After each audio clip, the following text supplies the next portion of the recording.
Hello, my name is Nathalie Yamb.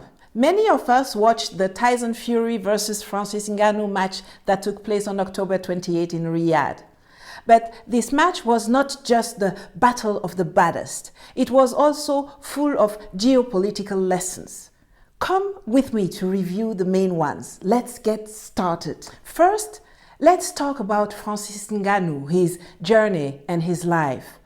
Francis was born into a poor family in Cameroon in 1986. At the age of 9, to survive and help his family, he started working in St. Quarries in Batier. Early on, he realized he had almost supernatural strength in his hands and arms. He assessed his potential and built a dream to become a professional boxer, following in the footsteps of Muhammad Ali and Mike Tyson. With determination, he developed a plan that required him to embark on the dangerous adventure of irregular migration. Francis crossed Nigeria, Niger, the Sahara, and Algeria to reach Morocco. There, he faced the brutality of Moroccan border guards, preventing migrants from scaling the barriers separating the Kingdom of Morocco from the Spanish enclaves of Ceuta and Melilla. Barbed wires tore his belly and hands. He then opted for the Mediterranean crossing, witnessing people dying around him, similar to his experiences in the desert. Upon reaching France, he continued to struggle in precarious conditions. To survive, he took whatever opportunity came his way, participating in informal fights and exhibition matches, even without proper equipment. Somehow, he caught the attention of others, leading him to MMA, the mixed martial arts, a combat sport combining elements of judo, of Brazilian jiu-jitsu, kickboxing, savate, wrestling, etc. It was a sport he did not know when living Cameroon, and it temporarily deviated him from his original ambition to become a professional boxer. Nevertheless, he mastered it, built a name for himself, and became the MMA heavyweight world champion. This success served as a stepping stone for him to pursue his initial dream of entering professional boxing. At the peak of his MMA career, he decided to renegotiate his contract with the UFC. His earnings per match ranged from $200,000 to $600,000, totaling $3.5 million over 7 years. His requests for improved working conditions, including health insurance for him and for other fighters, were dismissed. Dana White, the UFC president, offered only an increase, falling far short of Ngannou's expectations. Francis refused and chose to emancipate himself and, going forward, avoid the trap of exclusivity. Despite skepticism and prediction of failure, belittled by Dana White, he left the UFC and signed with a competing league, the PFL. Without an agent, he negotiated a contract that allowed him to explore the world of professional boxing, secure individual sponsorship deals, insurance, etc. In that process, the October 28 event in Saudi Arabia was organized, his first professional boxing match. His dream came true. His opponent was none other than the undefeated heavyweight champion Tyson Fury, the nobody from Batier, challenging the undisputed master of the boxing planet. Quite a feat. For this, he earned in one evening 3 times what he had earned in 7 years with the UFC, $10 million. But his gains were not just financial. 2 weeks ago, Ngannou surprised everyone in sports, putting the world champion on the mat and even forcing him to make mistakes, throwing an elbow. He beat Tyson Fury, although Fury was declared the winner. If Ngannou didn't win the match, it's not because he did not defeat Fury, he did, but because the system favored Fury. Nevertheless, after the match, the president of the World Boxing Council expressed his intention to rank Francis Ngannou directly in the top 10 in November, a process that usually takes a long time. As you can see, the Battle of Riyadh and Ngannou's career leading up to it are full of geopolitical lessons for Africa. The Ngannou case shows the struggle is real, and the path to emancipation and progress is filled with obstacles. We Africans will also go through stages that may not be what we chose, but if, like him, we stay focused on our dream of freedom and prosperity, if we trust our potential, if we work hard to build a reputation, to establish credibility and demand respect, the moment to choose the right partners and partnerships to fulfill our vision will come. The fight is about saying, okay, today I'm just Niger, I'm just Mali, I'm just Burkina Faso, but I can go higher, I can go farther, and I am going to, because I have a potential I can bring to the market. Ngannou arrived in Riyadh with only his raw materials, the strength of his arms. But because he was able to properly assess and sell it at a fair price, he not only cashed a $10 million check, but also secured a place in professional boxing. The day African countries realize the value of their raw materials and are determined to demand a fair price, or even better yet, process them locally to even add more value, things will also change radically for them.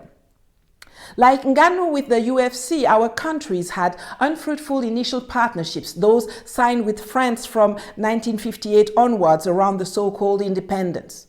But like him, we can correct that. We must learn not to settle for the little. We must learn to say no and break free from the monogamy of a forced marriage to favor multipolarity, which induces respect and shared interest. That is exactly what Mali, Burkina, and Niger did by ending defense agreements with France.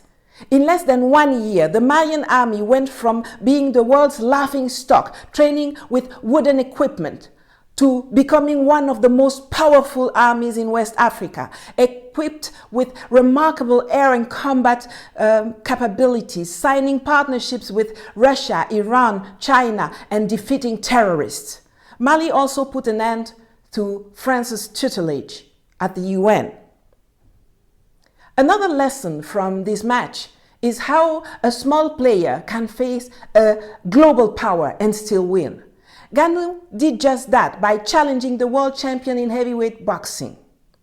Coming from nowhere, considered an underdog, he entered the ring, and because he believed in himself, chose strategic allies like Mike Tyson, and because he was intelligent, he surprised everyone. But in boxing, as an outsider, if you want to defeat the world champion, you either have to knock them out or you have to dominate them so convincingly that no cheating can declare them the winner. Same applies in the struggle for emancipation we are currently fighting. Mali and Burkina won their fight against France. The world knows it, but the Bretton Woods system, along with the France-Afrique empire, are still trying to delay the inevitable rise of these countries and of Africa. Malian and Burkinabe authority are unapologetic, forming new winning strategic alliances, aware of all the resources their respective countries have and determined not to sell anything short. By expelling French and UN troops and diplomats, they sent France to the mat. But to liberate themselves completely and be unanimously declared winners, they must exit the CFA franc. Currency is one of the most important instruments of sovereignty. 3 things are vital for our countries now: managing their own currency, securing their resources, and producing energy. For everything else, schools, hospitals, roads, infrastructure, employment, school, land, and agricultural reforms, money is needed.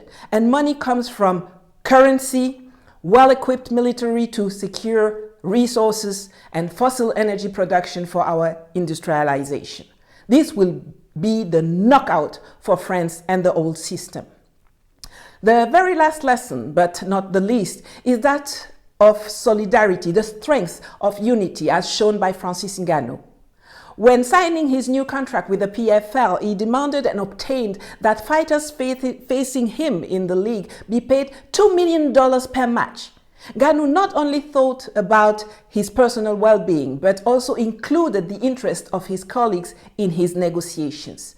And that's a huge lesson for our heads of state, a lesson that some have already understood, like Colonel Assimi Goïta or Captain Ibrahim Traoré. Remember, when France and its ECOWAS puppets like Ouattara and Tinubu wanted to military attack Niger to reinstall the France-Afrique laquais Bazoum in power, they declared that any aggression against Niger would be considered an act of war against Mali and Burkina Faso.